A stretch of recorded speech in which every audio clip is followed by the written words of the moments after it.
We live in an amazing universe. Have you ever wondered why it exists? Why does anything at all exist? Gottfried Leibniz wrote, "The first question which should rightly be asked is, why is there something rather than nothing?" He came to the conclusion that the explanation is found in God. But is this reasonable? Everything that exists has an explanation of its existence. If the universe has an explanation of its existence, that explanation is God. The universe exists. From these, it follows logically that the explanation of the universe's existence is God.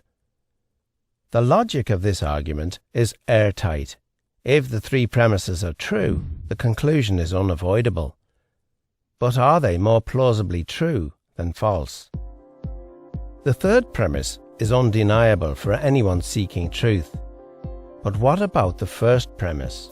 Why not say, the universe is just there, and that's all? No explanation needed. End of discussion. Well, imagine you and a friend are hiking in the woods and come across a shiny sphere lying on the ground. You would, naturally, wonder how it came to be there. And you'd think it odd if your friend said, "There's no reason or explanation for it. Stop wondering. It just is." And if the ball were larger, it would still require an explanation. In fact, if the ball were the size of the universe, the change in its size wouldn't remove the need for an explanation.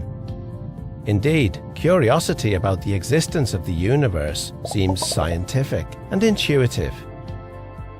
Someone might say, if everything that exists needs an explanation, what about God? Doesn't he need an explanation? And if God doesn't need an explanation, then why does the universe need an explanation?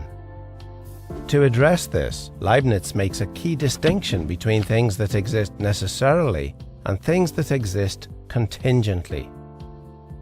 Things that exist necessarily exist by necessity of their own nature. It's impossible for them not to exist.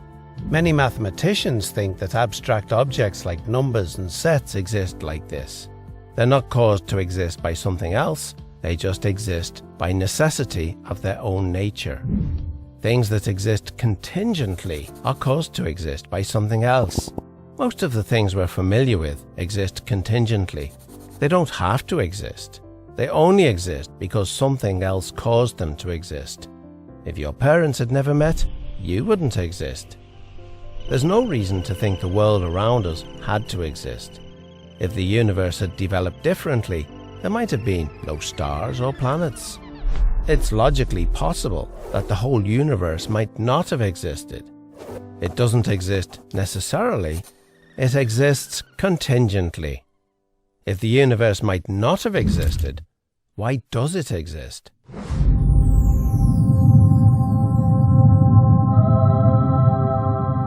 The only adequate explanation for the existence of a contingent universe is that its existence rests on a non-contingent being, something that cannot not exist because of the necessity of its own nature. It would exist no matter what. So, everything that exists has an explanation of its existence, either in the necessity of its own nature or in an external cause. But what about our second premise?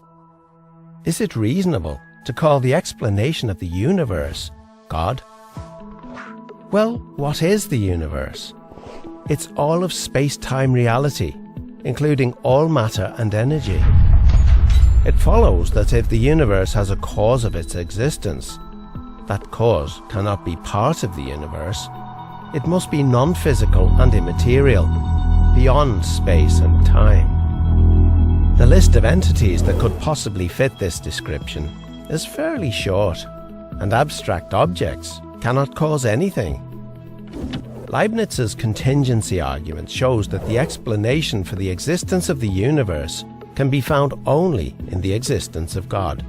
Or, if you prefer not to use the term God, You may simply call him the extremely powerful, uncaused, necessarily existing, non-contingent, non-physical, immaterial, eternal being who created the entire universe and everything in it.